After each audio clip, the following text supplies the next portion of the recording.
में प्रेस में आपका स्वागत है।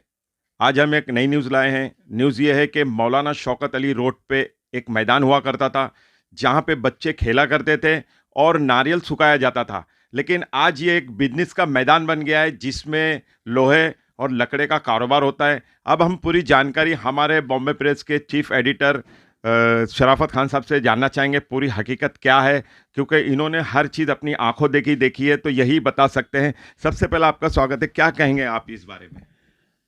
जहाँ तक छोटा सोनापुर का सवाल है, उसके एक हिस्से पर जी आज जी। लोहे की तिजारत होती है, हम्म।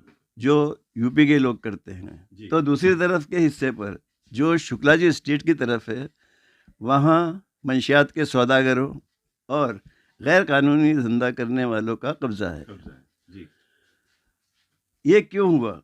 ये इसलिए छोटा सोनापुर काफ़ी पहले, काफ़ी कबल शराबियों, जुआरियों, चरसियों, गंजेड़ियों और चंडू खाना उनका अड्डा बन चुका था। हर तरह का नशा करने वाले नशाबाज वहाँ हर वक्त आते थे। मौजूद रहते थे। जी छोटा सोनापुर से ही गफूर और शकूर ने अपनी दादागिरी, भाईगिरी की शुरुआत की और देखते ही देखते पूरे इलाके पर छा गए।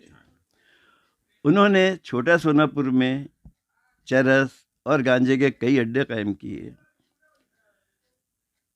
उसके साथ ही वहाँ चरसी और गंजेड़ी लोगों का इस तरह से जमावड़ा होता था कि वो एक दायरा बनाकर बैठ जाते थे, एक घेरा बनाकर बैठ जाते थे जी। और एक के बाद एक के हाथों होती हुई चिलम आगे बढ़ती रहती थी। चरस तो तंबाकू के साथ चिलम में भी और सिगरेट में भी भरकर पी जाती थी, लेकिन गांजा सिर्फ चिलम में ही तंबाकू के साथ भरकर पिया जाता था। इसलिए चरस और गांजे को एक ही तरह का नशा कहा जाता कहा है। जाता है। जी, तो मेरा सवाल है, ये जो शकूर और गफूर हैं, ये अपने धंधे के कारोबार को किस तरीके से चलाया करते थे? गफूर और शकूर ने छोटा सोनापुर में एक चंडू खाना भी बना रखा था। जी चंडू भी अफ्यून की तरह काले रंग का होता है। जी। इसके छोटे छोटे गोले होते हैं, अच्छा। अंडे की तरह होते हैं।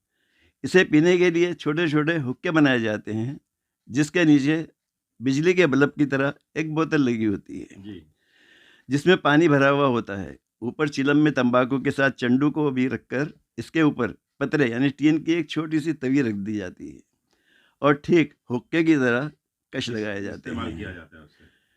और जब चंडू का नशा अपना काम करने लगता है, तो शुरू हो जाती है दुनिया से हटकर बहकी बहकी बातें, जिनका ना तो कोई वजूद होता है, ना कहीं सुनी गई होती हैं।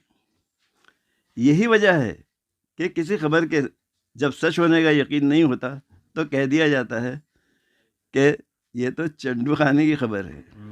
ये गुंडे थे, शकूर और गफूर, इनकी जो दादागिरी लोगों के साथ किस तरीके की हुआ करती थी?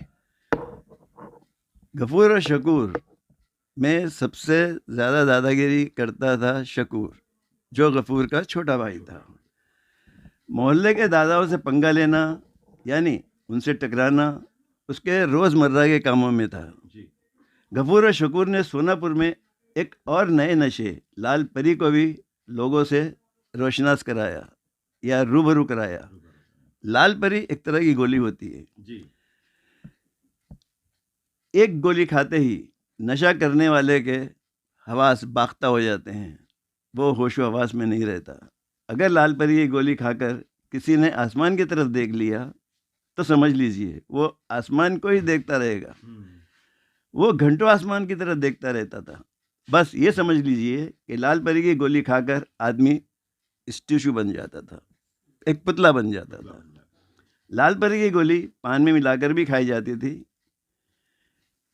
मैंने अपनी ज़िंदगी में लाल परी से ज़्यादा खतरनाक नशा नहीं कभी देखा। नहीं देखा। मेरा एक सवाल और है कि जो ये शकूर गफूर थे, ये कहाँ से आए थे और ये यहाँ कहाँ रहते थे?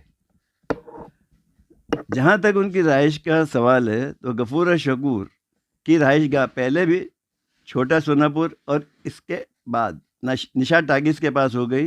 निशा टाकिस के पास रॉयल सिनेमा से लगा हुआ एक गेस्ट हाउस भी उन्होंने ख़रीदा।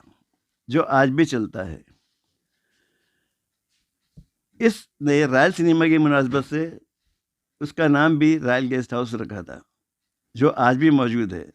इससे आगे इसने एक फ़ोटो स्टूडियो और एक टायर पंक्चर बनाने की दुकान भी ख़रीदी, जो आज भी किराए पर चलती है, और इसका किराया उसके ख़ानदान के लोग वसूल करते हैं। जैसे ये शकूर गफूर हैं, इनका जैसे खुद तो वो गुंडे थे, तो और लोगों से कैसा इनका टकराव हुआ करता था? देखिए, वैसे तो कई गुंडों से उनकी लड़ाइयाँ होती रहीं, लेकिन एक दिन गफूर शकूर का गैंग अरब गली वालों से टकरा गया। ज़बरदस्त बोतलबाजी हुई, एक दूसरे पर सोडा वाटर की बोतलें बरसाई गई, लाठियाँ डंडे भी चले, कई लोगों को चोटें भी आई।